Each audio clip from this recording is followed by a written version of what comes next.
You are listening to Dog Decks Radio, the nation's animal station.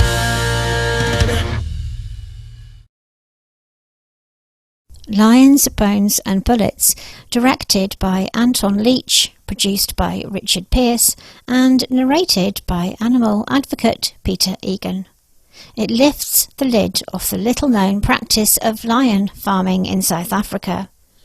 Totally legal, South African ranchers are mass-producing lions for the canned hunting industry and to fulfil the demand for bones to be used in traditional medicine.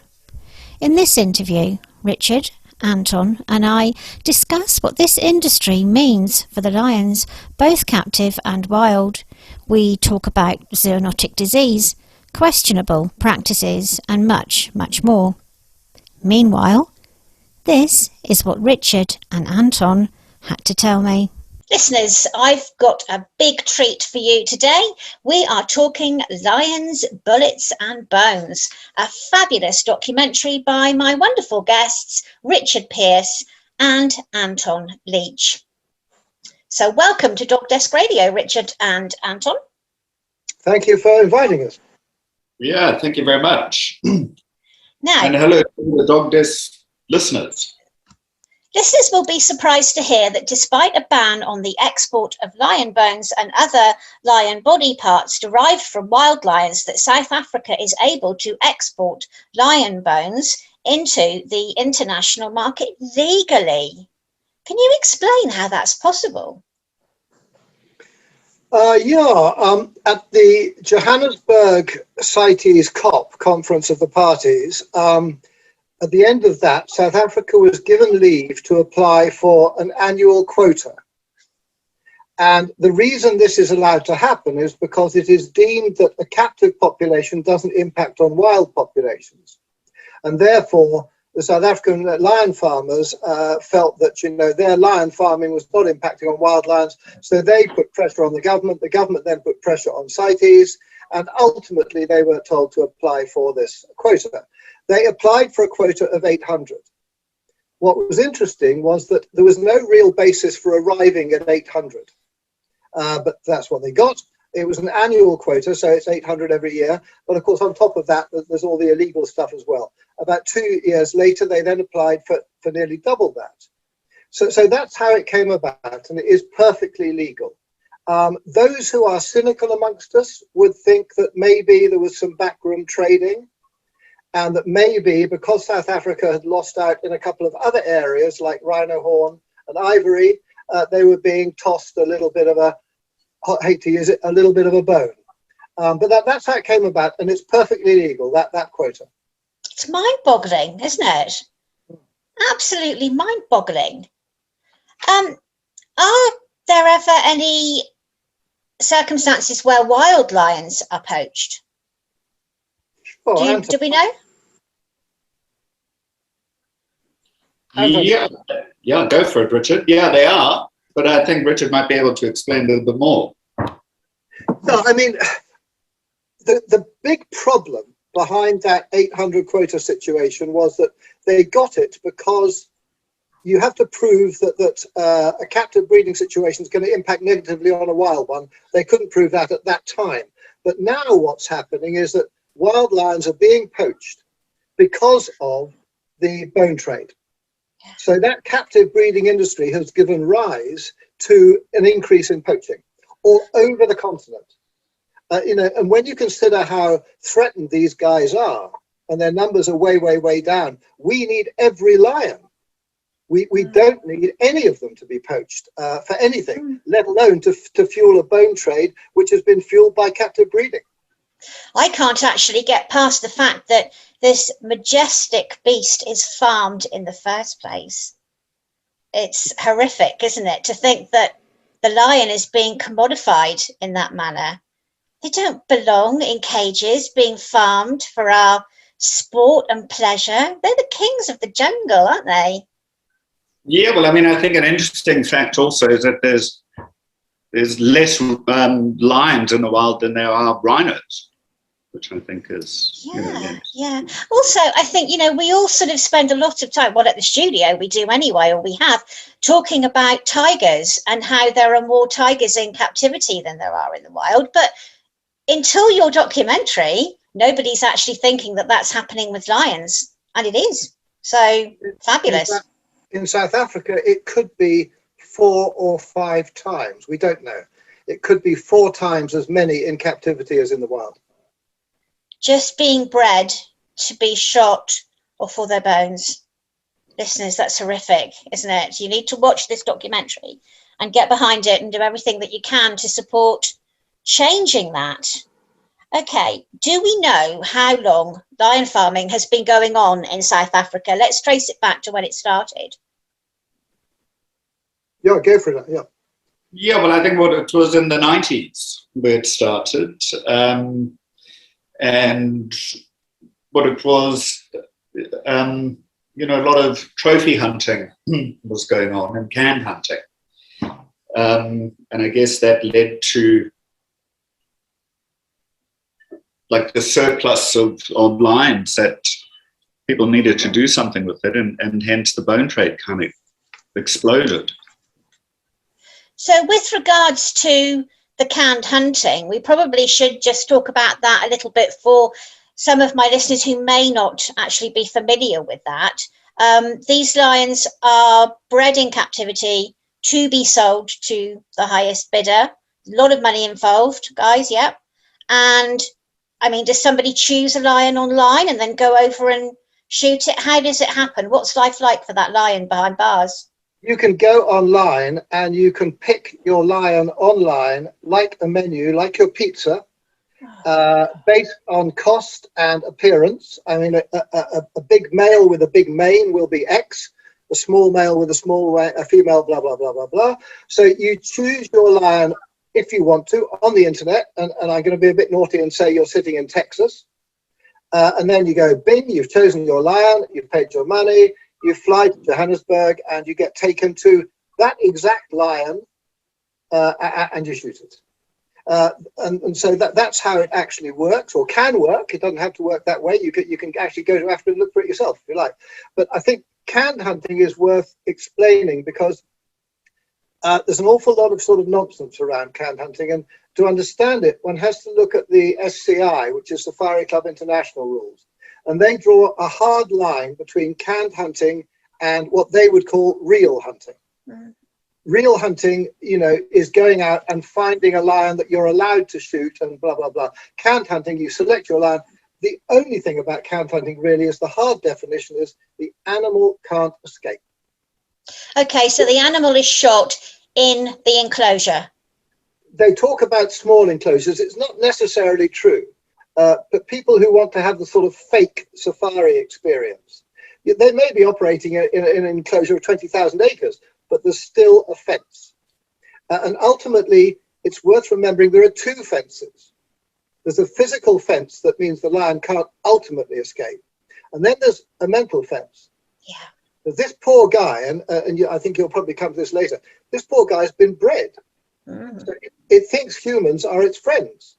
Oh my God. So why should it run away? It's not going to. Half the time it's going to either just sit there watching curiously or maybe even approach the hunter. So there's a mental and a physical fence. That's canned hunting.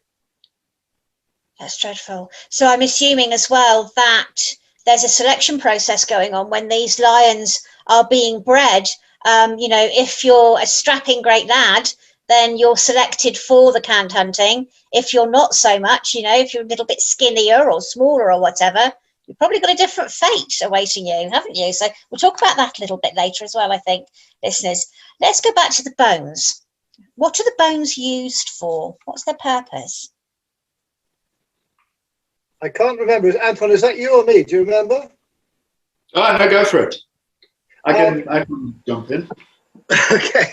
But essentially, bones are used for various traditional Chinese medicine products. So because lions are being substituted for tigers, because there aren't enough tigers, they're being produced, tiger wine is one product. So you take a carcass, you boil it. When you boil it, you soak it in alcohol like wine, and then you drain it all off, and then you sell it in a bottle. and you call it tiger wine. Nowadays, it could easily be lion wine because they're substituting lion bones for tiger bones because of the shortage of tiger bones. Tiger cake is another one. And that's like a bar of chocolate, if you like, that you eat. And these are high-priced items. I mean, they're worth an awful lot of money. When Anton and I were in Laos, we were standing in a shop and we were playing with trinkets. We were playing with teeth, with claws, with all sorts of things that go around your neck or whatever they do, I don't know. So all these products are helping seal the fate of lions and encouraging people to breed them. When people are buying tiger bone wine and it actually has been substituted with lion bone wine, are they aware of that, Richard? Mostly no. So it's a big con. It's fraud. Well, there is another worry. There's started to be evidence that lions are achieving a market on their own. Okay. And so the pin on the outside would have a lion's head instead of a tiger's head. The evidence is slim at the moment, but it's starting to be there. And I think what guys like Anton and I worry about is that if lions achieve their own appeal, not just a substitute for tiger, then that doubles the pressure and makes life even worse. So are these products legal? I think that one of my listeners wanted to know whether they were or whether they weren't. Somebody suggested that tiger bone products had been banned, but then that ban had been lifted. Are they right in saying that? That's a bit complicated because if you take the way things have gone since COVID-19, the Chinese government operates at various levels. Now, China's the big guy, so that's the one in many ways to talk about.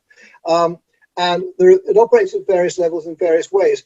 The items can be used for traditional Chinese medicine, which are legal for that, but strictly speaking can't be used for other things.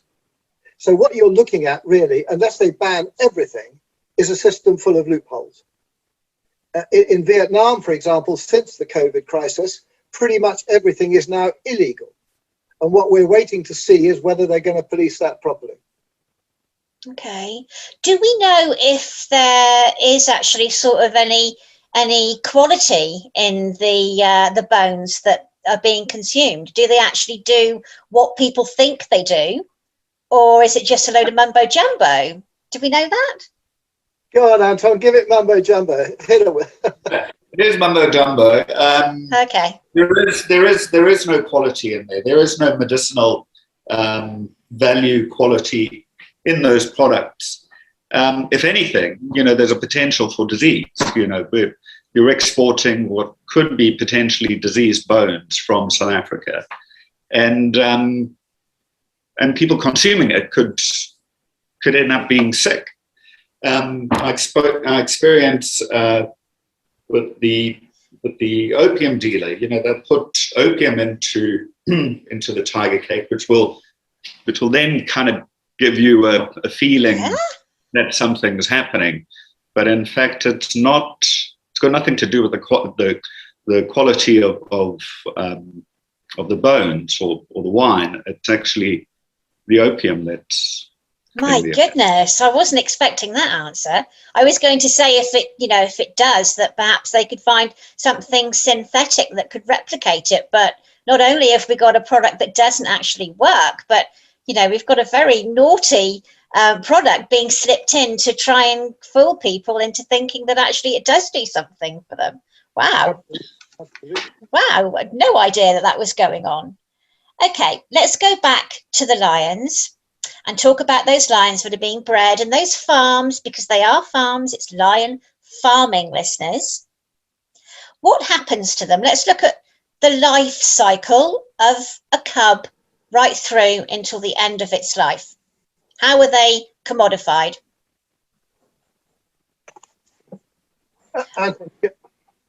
The life cycle, so especially in captivity, they mass bred.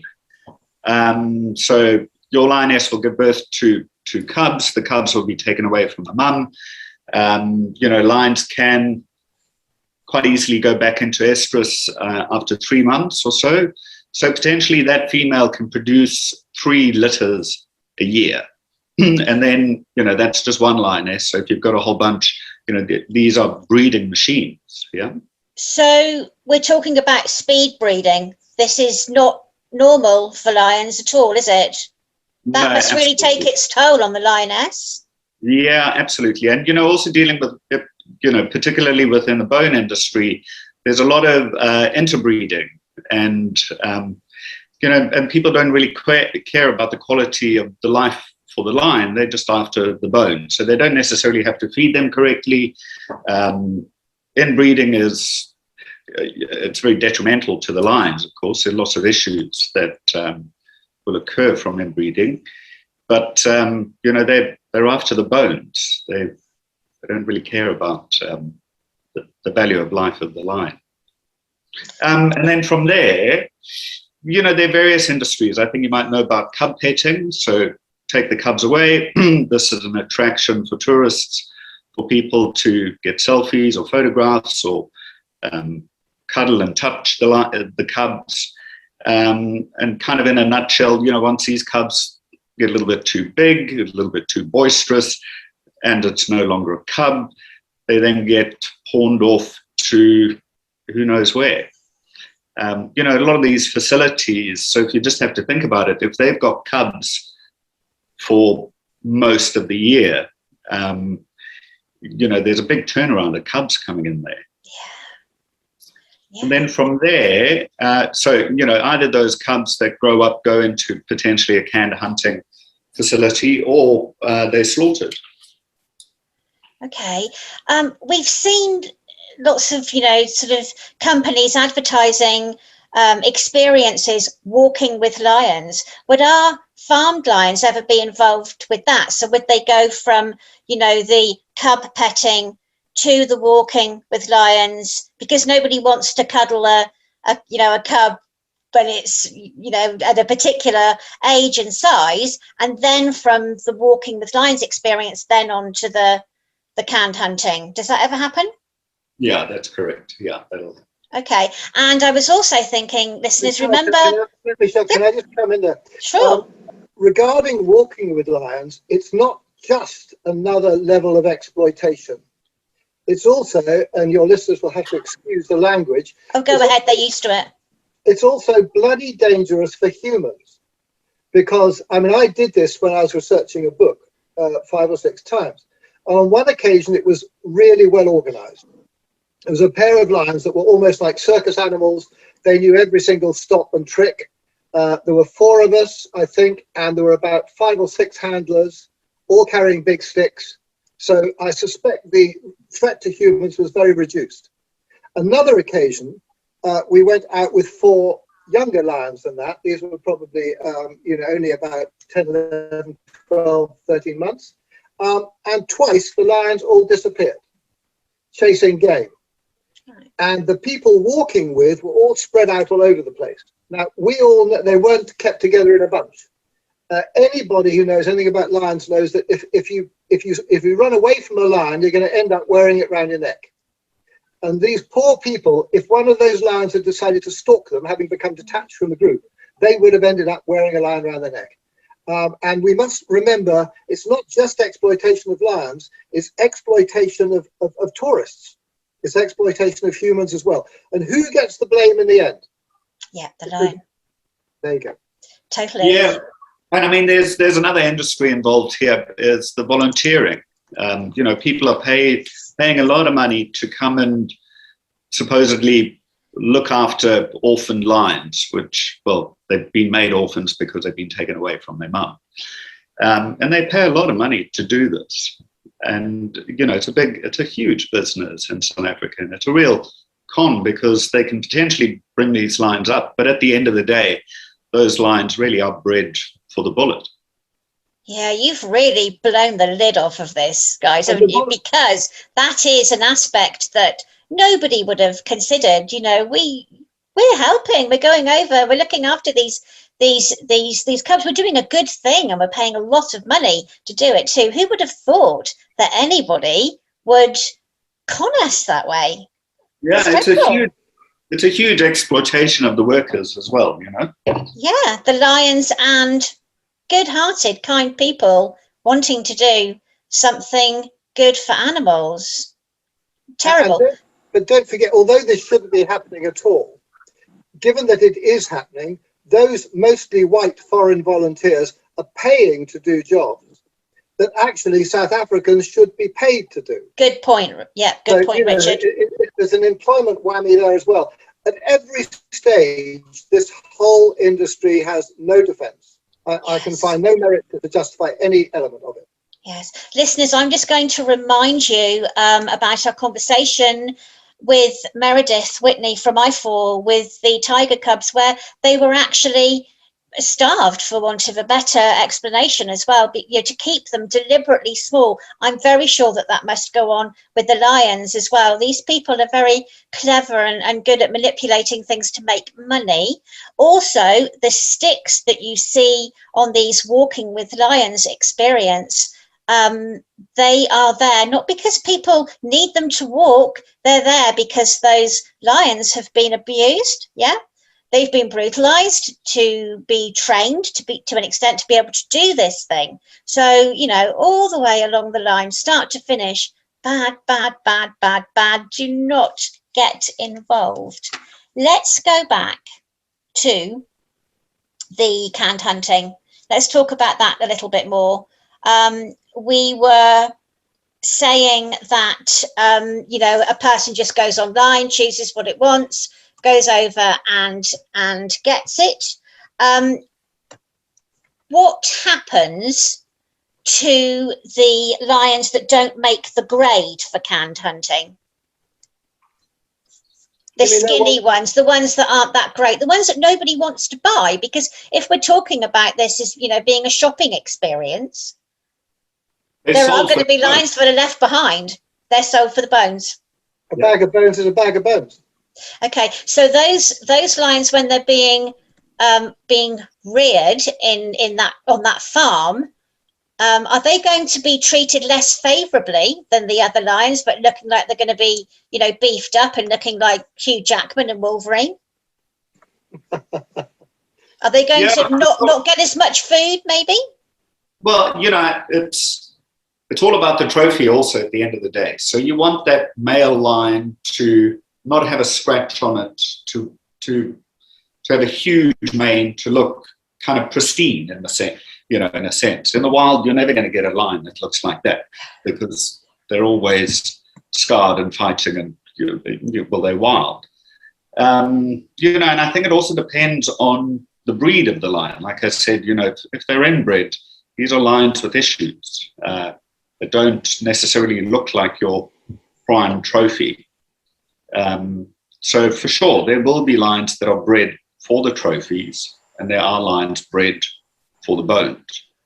So do you ever get sort of, you know, colour morph situations and stuff like that as well, where people are kind of, you know, conned into thinking that this lion is very rare because it's a different colour, it's a different shade or whatever? Does that ever happen? Well, we're talking about how fraudulent this industry is. Yeah. Do you ever see that? White lions, for example. Hybrids, for example. I mean, you can pay a lot of money to shoot a liger or a tiger. You know, this whole predator breeding industry is an obscene, out of control mess. And I think going back to Anton's point and just going on a tiny bit, the breeders used to have an incentive for trophy hunting to breed, as Anton was saying, a great looking guy. But if you take that incentive away and all their breeding is a bag of bones, then the husbandry, the quality of husbandry decreases dramatically. So as long as they're going to grow full size and grow to be a skeleton, you don't need to feed them. You don't need to look after them. You don't need a magnificent head. All you want's a skeleton. So that impacts as well, you know. And it doesn't matter the quality of that skeleton, does it, either? So they're definitely not going to be looked after adequately, I wouldn't have thought. The attention will be... Yeah, I mean, this is also an interesting thing. I don't quite know the ages, which might help here, but lions grow really quickly. You know, so from cub to sub-adult, it doesn't take very long. So, you know, you could start that lion for not very long, but you could still get sizable bones, so to say, yeah. It's dreadful, isn't it? It really is awful.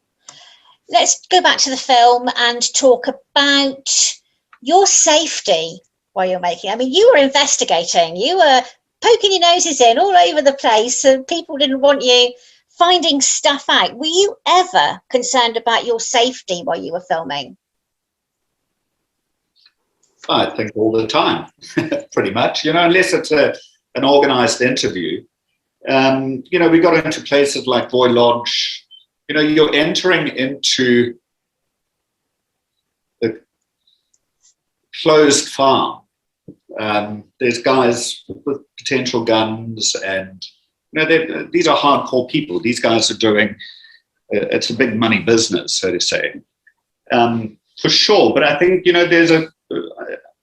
when I first met Richard, and then we read the book, and my wife Jasmine, who's also the producer and the writer and part of this film, the three of us, I think, got to know each other really well, and we were quite a tight unit, so to say. So there's one thing about going into a situation by yourself, then there's another thing about going into a situation with other people, because you don't know how they're going to react or what they're going to do.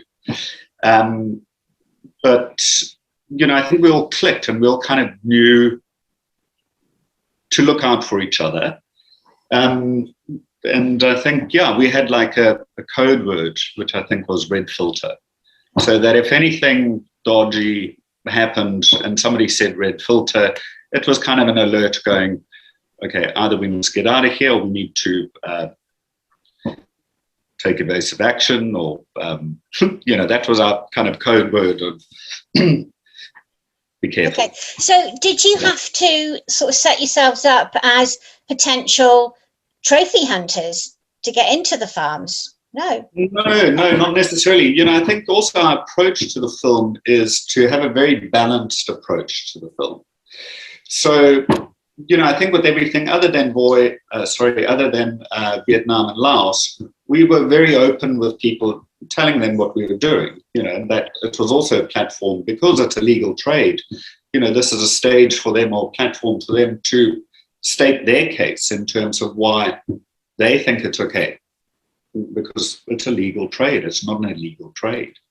In terms of safety, for sure, in Vietnam, we're sitting in a car, we're driving out of town for an hour and a half, going into the jungle somewhere, meeting someone who we've never met before, who's making tiger cake. I remember getting out of the car, you kind of, ushered down a driveway, and there's these guys with tattoos, and then you walk into a room. So you're very, very vulnerable. I mean, I've got a camera in my hand where I'm filming undercover. And, if any of that stuff comes out, or they find out, well, who knows what happens. Yes, you're very brave. Definitely. Very. Okay. How long did it take to make the film? Susanna wants to know that. Did it take you a long time? Yeah, well, look, I mean, this process, I think we're now almost 3.5 years into it. So in terms of making the film, I would say we filmed for about 3 years. Okay. And, while we were editing, we were also filming. But, we're a very, very small crew. At the beginning of all of this, it really was just the three of us. And we're doing everything. And also, you're discovering things as you go along. So I think we filmed over 300 hours of film. And, it's not a scripted film. You don't really know what you're going into. You don't know what people are going to say. And so a lot of that, is in the post-production, where you go through everything and find out all the important bits and the storytelling bits. And, what was very important for us also making the film was, we don't want this to be a doom and gloom film. We're dealing with some serious issues here, but we also want there to be a kind of a ray of light, a bit of hope, so that people can also leave, and it can open up debates, and we can hopefully kind of all get together, join together, and change the law. Before I say cheerio to you both, I think we ought to talk about something that is in everybody's minds at the moment, zoonotic disease. We know for sure that there are about 850,000 possible zoonotic diseases out there, just waiting for their opportunity.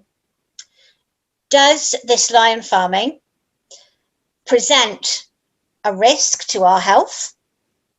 And if it does, is it much of a risk?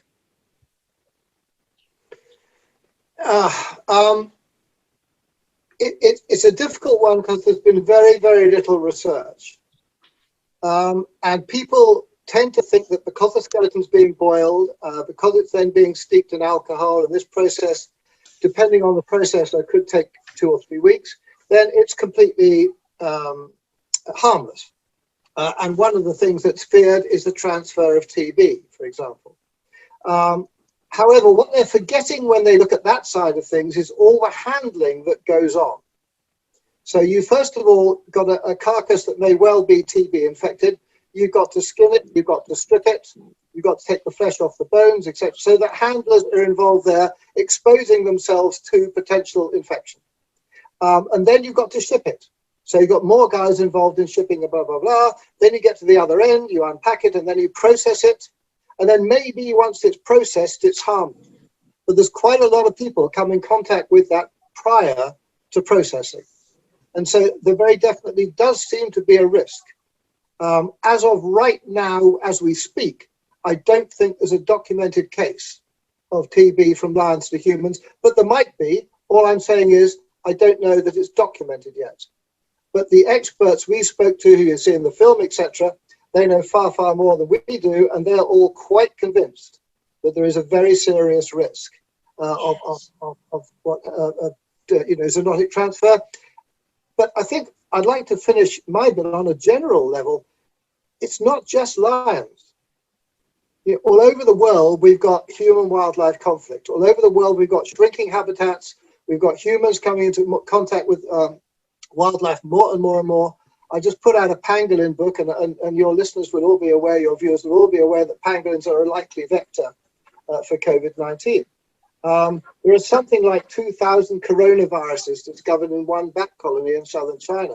So, you know, my message would be that unless and until we leave wildlife alone, then we are exposing ourselves to ever-increasing risk. And this could just be a dress rehearsal. Let's hope I'm wrong. This could just be a dress rehearsal for something much, much worse. And you know, we do need to get a grip of that as a planet. Anton and Richard, it's been absolutely fabulous talking to you both. Thank you so very much for making your knockout documentary. Great, thank you, Michelle.